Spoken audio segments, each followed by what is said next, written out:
what is actually happening. If you've ever found yourself thinking, why do I feel so different? Why is my body not responding the same way? Why is my sleep, my mood, or my weight suddenly changing? I want you to hear this.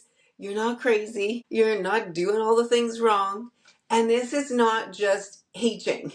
This is very likely perimenopause. Welcome back to Renewed and Radiant. I'm Elsa Martin, functional nutritionist, and I'm here to help you navigate your hormones, your health, and design a life you love. And today I am going to walk you through what's actually happening inside of your body if you're feeling those things, if you suspect you might be in perimenopause. Why it feels so unpredictable, and 4 practical things that you can start doing like right away. So let's chat about what is perimenopause. Perimenopause is the transition phase leading up to menopause, and it can start as early as your late 30s into your 40s, and it can last 5 to 10 years. This is not a short phase.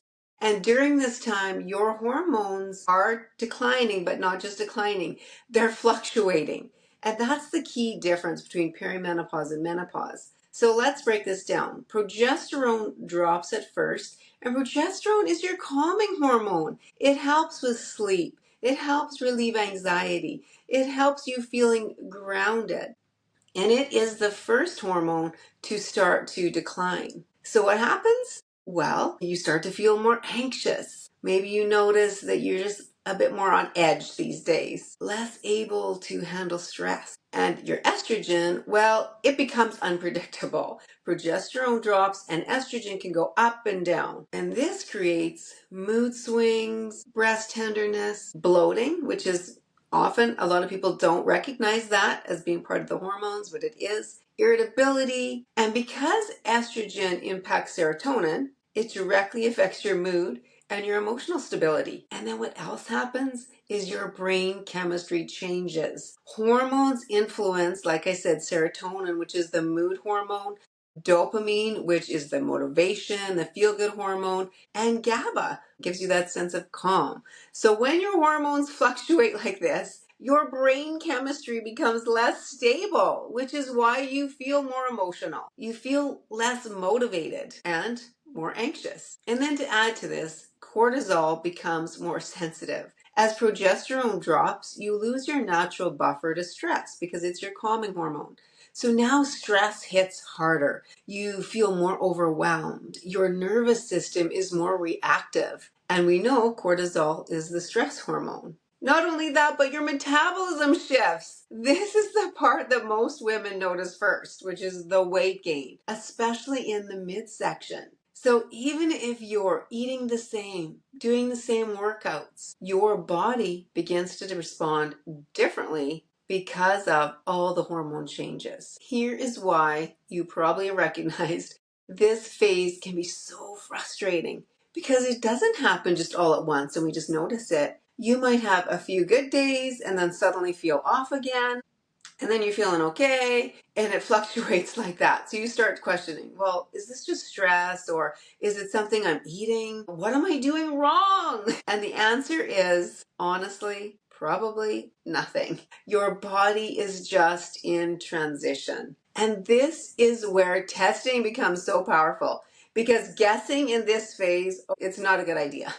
It's incredibly frustrating. The benefit of testing is that you see the patterns instead of just isolated symptoms. You see what is actually happening inside of your body over the course of 24 hours so that you understand how your body is actually functioning, and you stop just trying to throw random supplements or random solutions at the problem.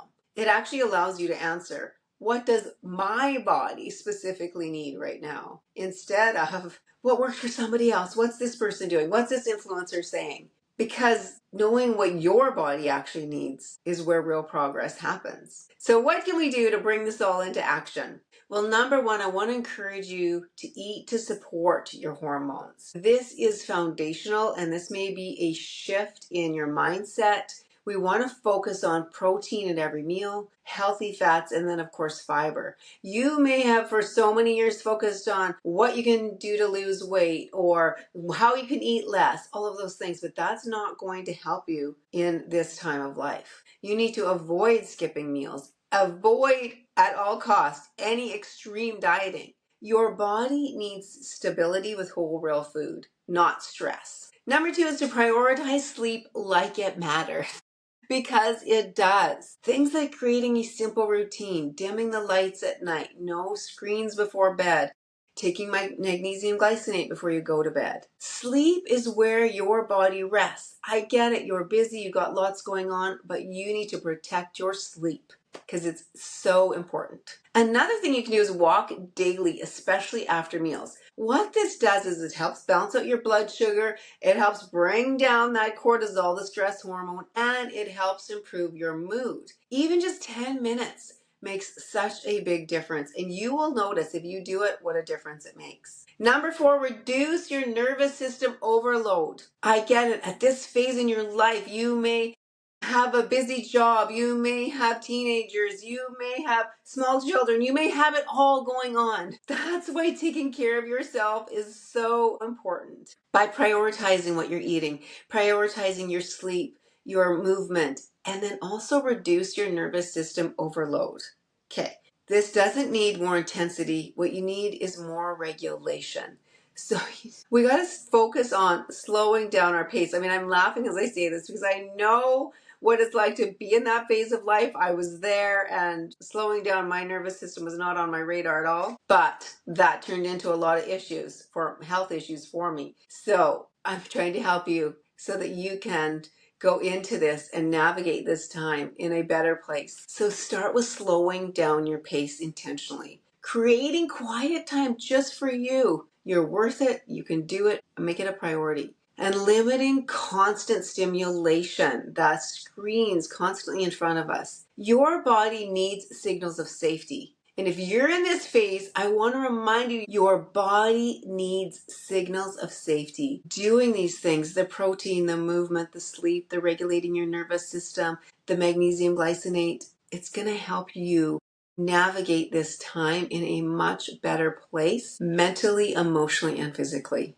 My friend, you're going into perimenopause, or you're in the thick of it, or you just came through it. That's okay. I've walked this journey and I want to help you navigate it as well. And I want to encourage you, you are not broken, but your body is asking for a different level of support now. What worked in your 20s and your 30s will not work the same now. It's not a problem, it's just a shift. So try applying some of these things that I spoke of today, and I would love to hear from you. How are you feeling? What shifts do you see? What's the takeaway from today? And if this brought clarity to you, please make sure you subscribe, leave a review, and share it with a friend who needs to hear it. And if you are ready to understand your body, not just guess your way through this or try out what some 20-year-old influencer is saying, that's exactly what I help women do. I help you to achieve the goals that you want, help you to love the way you feel and the way you look, because my friend, you deserve to feel balanced, energized, like yourself again. And it's time for you to design a life you love.